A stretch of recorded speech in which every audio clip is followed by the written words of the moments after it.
안녕하세요. 2024년 4월 10일 수요일입니다. 오늘 함께 묵상하실 말씀은 신명기 25장 1절부터 19절까지의 말씀이고요.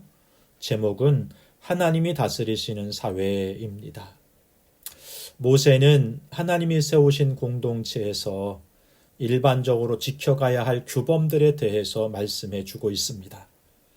25장에서는요, 정의에 대해서 말씀해 주시면서 공의로운 재판과 짐승에 대한 공의로운 취급, 그리고 죽은 형제에 대한 공의로운 의무 등을 말씀해 가면서 상식이 통하는 사회, 공의로운 사회, 나아가서 하나님이 다스리시는 사회를 세워가기 위해 필요한 규정들을 가르쳐 주고 있는 것입니다. 본문을 함께 보죠. 첫 번째, 지나친 태형을 금하라 말씀하십니다. 재판장은 공정한 재판을 진행하는데 죄가 있을 경우에는 그 죄의 정도에 따라서 매를 때리도록 해요. 그러나 40대 이상은 때리지 말라 말씀하십니다. 재판장은 여론에 떠밀려서 판결하면 안 되고요. 그에 맞게 형을 집행해야 한다는 것이고 1절부터 3절도 그렇고 11절, 12절 말씀도 그렇고요. 벌을 내릴 때 너무 과하지도 너무 가볍게 처리해서도 안 된다 말씀하시는 거예요. 40대를 넘지 말라고 하는 것은 생명이 위협받으면 안 된다는 말씀인 거죠. 그래서 후대 사람들은 41대를 감안 39대를 때렸다 그렇게 기록하고 있는 것입니다. 둘째, 일하는 소에게 망을 씌우지 말라 권면하십니다. 아무리 부리는 짐승이라도 함부로 대하면 안 된다는 것이죠. 그런데요, 바울은 이 4절의 말씀을 일하는 자, 복음 전하는 자들을 금하지 말고 지원하라 이런 말씀으로 해석한 것을 확인할 수가 있습니다. 고린도전서 9장입니다. 모세 율법의 곡식을 밟아 떠는 소에게 망을 씌우지 말라 기록하였으니 하나님께서 어찌 소도를 위하여 염려하심이냐. 오로지 우리를 위하여 말씀하심이 아니냐. 과연 우리를 위하여 기록된 것이니 밭 가는 자는 소망을 가지고 갈며 곡식 떠는 자는 함께 얻을 소망을 가지고 떠는 것이라.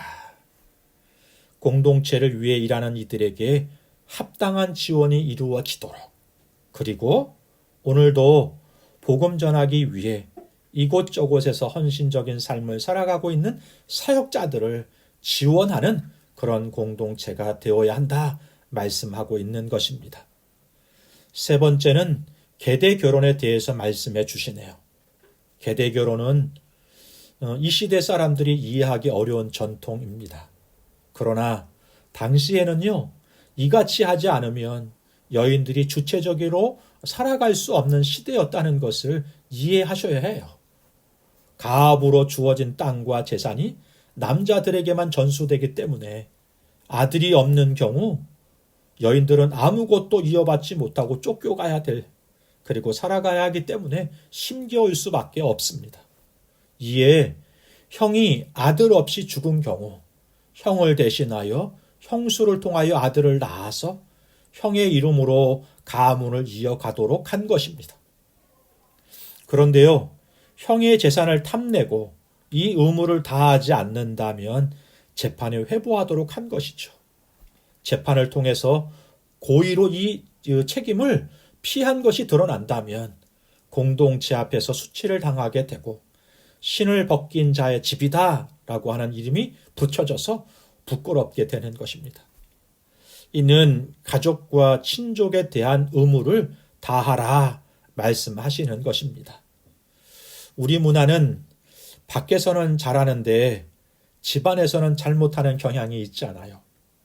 밖에서도 잘하고 집 안에서도 잘하는 문화가 바로 하나님이 다스리시는 가정일 것입니다. 네 번째는요, 공정한 저울추를 사용하라 말씀하십니다. 공의로운 인간관계에서 공의로운 거래관계로 넘어가네요. 당시 서로 거래할 때 무게를 재는 추나 양을 재는 대박을 사용했습니다. 그런데 여기서 속임수가 다수 사용되었던 것 같습니다. 모세는 나의 이익을 위해서 이웃을 속이지 말고 정직하게 살아가는 것이 하나님이 원하시는 것이고, 이런 이들에게 하나님은 복을 주신다 말씀하십니다. 마지막으로 아말렉에 대한 공의로운 처벌에 대해서 말씀해 주십니다. 아말렉은 에서의 아들 엘리바스가 그의 첩 딥나에게 낳은 아들이 세운 민족이잖아요.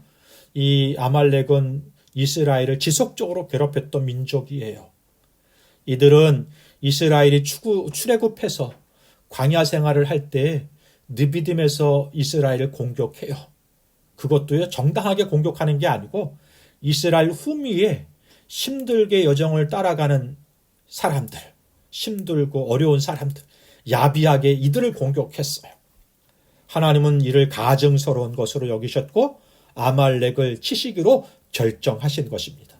그래서 모세를 통해서 아말렉에 대하여 말씀하시는데 17절에 기억하라 말씀하시고 19절에 기억에서 지워버리라 말씀하십니다.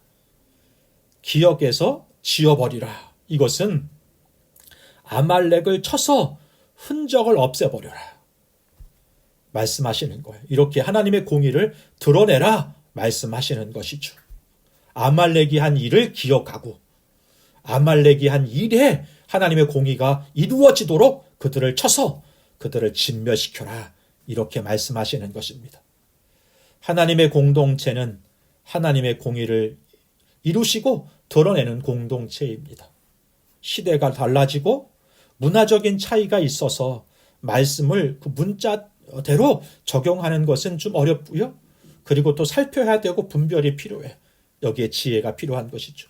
그러나 분명한 것은 우리 주님이 우리에게 허락하신 새로운 하나님 나라가 우리 가운데 임했다는 것이고, 그 공동체 속에서 우리는 하나님의 공의를 이루며 정직하고 성실하게 살아가도록 힘써야 한다는 것입니다. 오늘 하루가 그랬으면 좋겠습니다. 기도하겠습니다. 좋으신 하나님 아버지, 우리로 상식이 통하고 공평과 정의가 이루어지는 사회를 만들어 갈 수 있도록 믿음의 용기와 지혜를 허락해 주옵소서. 연약하고 소외된 이들이 부당한 대우를 받지 않고 소망을 가지고 살아갈 수 있는 시대가 되게 하여 주옵소서. 그리고 우리 믿는 자들이 말씀대로 사는 것이 복인 줄 믿고 오늘도 그 믿음으로 살아가게 하여 주옵소서. 예수님의 이름으로 기도하옵나이다. 아멘. 감사합니다.